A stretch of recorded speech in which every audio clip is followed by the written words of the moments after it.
كده عندي خلاص الوراك طلعت بالشكل ده من الفرن. هنبتدي بقى ان احنا نرصها في الطبق كده. صدقوني يا جماعه جربوا الطريقه دي، حلوه جدا وسهله كمان. مش كل مره نعمل بالوراك حمام كداب او الشيش طاووق او الحاجات دي كلها. الوراك ليها كذا طريقه، من ضمنهم الطريقه دي جميله جدا. وعلى فكره يعني تنفع قوي في العزايم مع رز بسمتي، مع رز اصفر، مش شرط بسمتي يعني. بالشكل ده.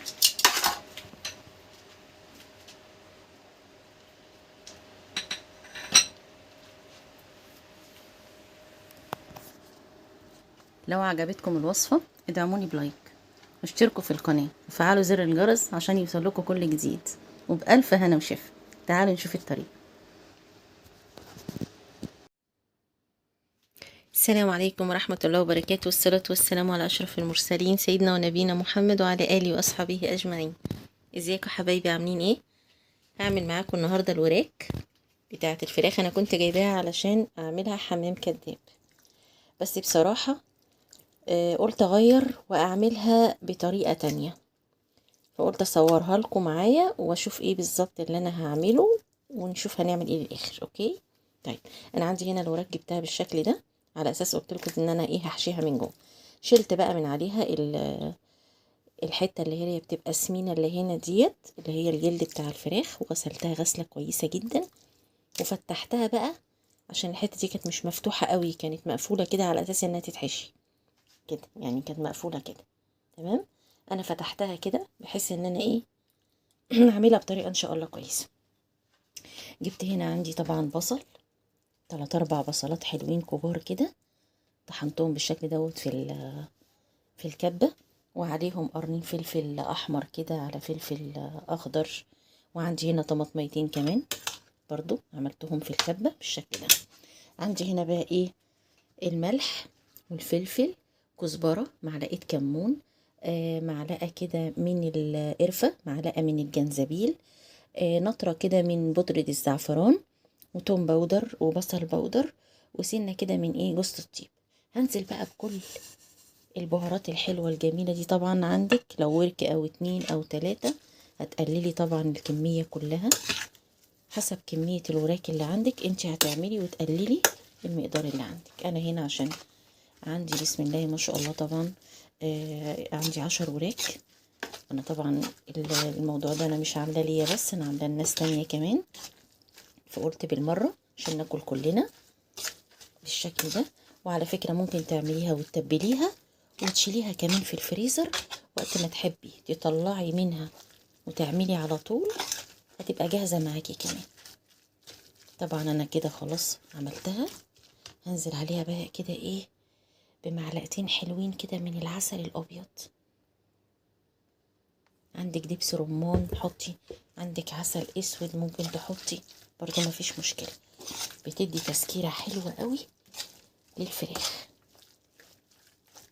بالشكل اللي انتوا شايفينه ده. الريحه يا جماعه مش قادره اقول لكم عامله ازاي. طبعا بعد ما قلبت كويس جدا انا جبت كده معلقتين زبده، الزبده الصفرة دي او اي زبده عندك بتهرسيها كده مع الخلطه دي كلها عشان تتبلي بيها الفراخ مع الخلطه، بتخلي الفراخ طريه وجميله من جوه بالشكل ده. يستحسن انت تطلعيها من التلاجة قبلها بشوية عشان تبقى بدرجة حرارة المطبخ بالشكل ده. يلا بقى عشان نحشي الفراخ بتاعتنا.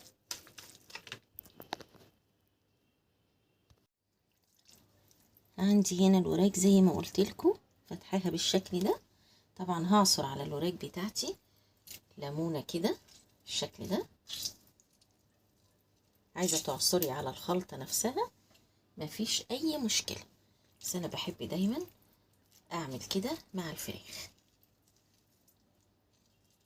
بالشكل ده. تمام كده.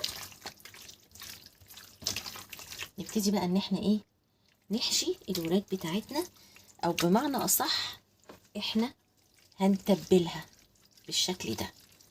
تتبلي الوراك بتاعتك كلها كده بالخلطة الحلوة الجميلة اللي احنا عملناها بالشكل ده.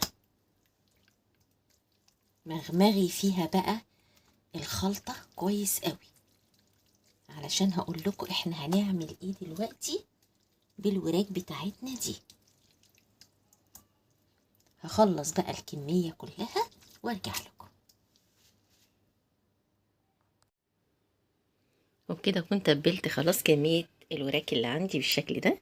تعالوا نشوف بقى هنعمل فيها ايه. بس يستحسن تسيبيها في التلاجة ساعة، او مثلا لو هتعمليها تاني يوم اعمليها من بالليل وبيتيها في التتبيلة دي للصبح، هتديكي نتيجة هايلة.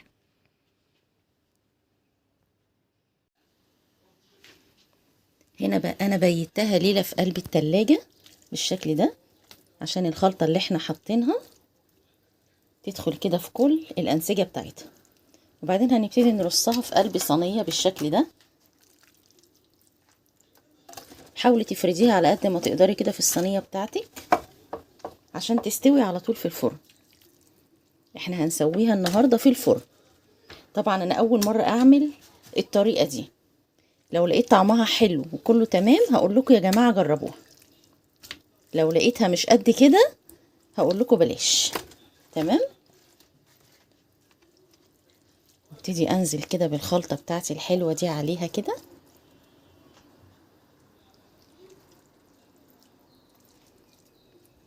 حطيها بقى في صواني، تحطيها في قلب صاج كبير عندك، تفرديها بالشكل ده وادخلها الفرن.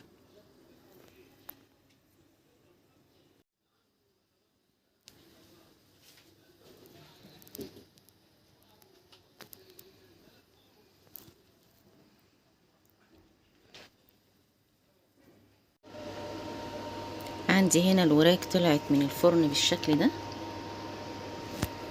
شكلها جميل جدا، بس انا مش عارفه لسه طعمها عامل ازاي. انا طبعا بحط كده السكينه فيها عشان اشوفها استوت ولا لا.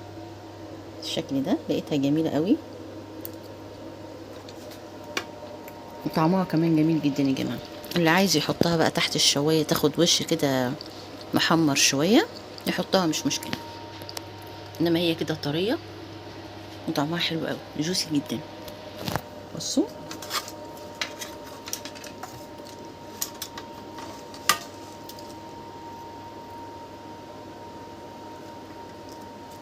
عامله ازاي. جربوها هتعجبكم جدا والله.